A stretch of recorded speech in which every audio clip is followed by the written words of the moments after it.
நல்ல வார்த்தைகளுக்கு, ஆண்டுடைய வார்த்தைகளுக்கு, நல்ல போதனைகளுக்கு நம்முடைய செவியை சாய்க்கணும். தவறான வார்த்தைகளுக்கு, தவறான போதனைகளுக்கு நம்முடைய செவியை என்ன செய்யணும்? விலக்கி கொள்ளணும்.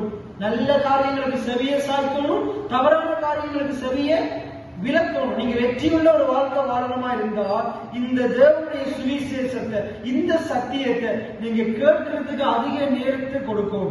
எத்தனை பேர் ஆமேன்னு சொல்றீங்க? நீங்க அதிகமா இந்த நேரத்தை கேட்கறதுக்கு கொடுத்து பாருங்க, காது கொடுத்து கேட்டு பாருங்க. நீங்க என்ன செய்றீங்க? இப்ப ஞாயிற்றுக்கிழமைகள்ல வந்து சத்தியத்தை கேட்கறீங்க, செவ்வாய்க்கிழமைகள்ல பைபிள் ஸ்டடியில சத்தியத்தை கேட்கறீங்க, வீட்டு கூட்டங்கள்லயும் என்ன செய்றீங்க? சத்தியத்தை தொடர்ந்து கேட்கறீங்க. இப்ப இந்த 3 நாளும் நீங்க உங்களுக்கு வேற வழியே இல்லை, நீங்க வந்து இருக்கிறதுனால கேட்டேதான் ஆகணும். சில பேர் இருந்து கொண்டு கேட்கிறாங்களா தெரியாது. அதனாலதான் எனக்கு தெரிஞ்ச ஒரு பாஸ் படிக்கல் கேட்பாரு, இருக்கிறீங்களா அப்படின்னு கேட்பாரு. இருக்கிறீங்களா, போயிட்டீங்களா? நிறைய பேர் இந்த இடத்துல இருப்பாங்க, அங்கேயே இருக்கு, அவங்களோட சிந்தனைகள் எல்லாம் எங்கேயோ இருக்கும். ஆனா நீங்க இந்த இடத்துல தான் இருக்கும், உங்களுடைய கவனங்கள் இந்த வார்த்தையின் மேல இருக்கும். ஏன்னா ஆண்டவர் மரியாளுக்கு, மார்த்தாள், மரியாள், லாசர் வந்து சகோதர சகோதரிகள் இருக்கிறாங்க பெத்தானியா என்ற இடத்துல. ஆண்டவர் அந்த இடத்துல போகும்போதெல்லாம் அவங்க வீட்டுக்கு போகாம வரவே மாட்டார். அந்த வீட்டுல ஆண்டவர் போயிட்டே ஒரு நினைக்கிறோம் அந்த காலத்து கதையோ ஏதோ அவருக்கு இருக்க கொடுப்பாங்க போல இருந்து கொண்டு என்ன செய்வார்? இருந்து கொண்டிருக்கும் போது இந்த மரியாள் என்ன செய்வாரா? ஓடி வந்து அவருடைய பாதத்துல அமர்ந்து அவர் பேசுகிற சத்திய வார்த்தைகளை கேட்டுக்கொண்டே இருப்பார். அப்ப மார்த்தாள் எப்படிப்பட்டவர்னா, சமையல் பாஸ்டருக்கு, ஆண்டவருக்கு ஏதாச்சும் என்ன செய்யணும்? குடிக்கிறதுக்கு கொடுக்கணும், சாப்பிடறதுக்கு கொடுக்கணுமே, அவள் அப்படிப்பட்ட எண்ணம் உடையவள். ஆனா ஆண்டவர் தெரிஞ்ச ஒரு காரியத்தை சொல்றாரு.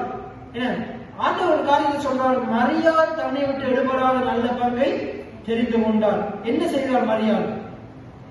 அவள் அங்கே இருந்து கொண்டு, குசடிக்குள் இருந்து கொண்டு குறை சொல்லிக் கொண்டிருக்கிறார். மரியாதை பத்தியும் குறை சொல்றார், ஆண்டவரை பத்தியும் குறை சொல்றார். இங்க நான் கஷ்டப்பட்டு கொண்டிருக்கிற ஆண்டவர் அவளோடு பேசிக் கொண்டிருக்கிறாரு. அவளை எனக்கு உதவி செய்யும்படி அனுப்பலாம் தானே அப்படின்னு. மற்ற நான் இங்க வேலை செஞ்சு கொண்டிருக்கிறேன், தன்னுடைய வேலையை மேல போக்கஸா இருக்கிறார்.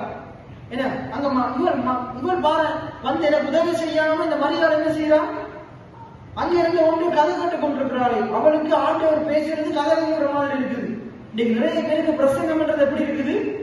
அவரை பத்தியே பேசிட்டு இருக்கிறார், அப்படித்தான் இருக்குது. இல்ல, அது நம்முடைய வாழ்க்கைக்கு மிகுந்த பிரயோஜனம் உள்ளது.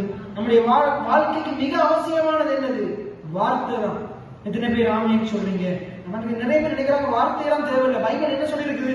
ஊழியக்காரனுக்கு 1 வருஷம் தண்ணி கொடுத்தாலும் ஆண்டவர் நீங்க தண்ணியே கொடுத்துடலாம், ஆனா அவரிடத்திலிருந்து வருகிற வார்த்தையை நீ உனக்குள்ள எடுத்துக்கொண்டாடி எந்த பிரயோசனமும் இல்லை. அதனாலதான் போன கிழமைக்கு முதல் ஞாயிற்றுக்கிழமை நான் பேசுறேன். என்னத்தை பார்த்தோம்? யாருக்கு காணிக்கை கொடுக்கணும், யாருக்கு தசம பாகம் கொடுக்கணும்? திருவசனத்தை உபதேசிக்கிறவனுக்கு. அப்ப வசனத்தை உபதேசிக்கணும். இப்ப நான்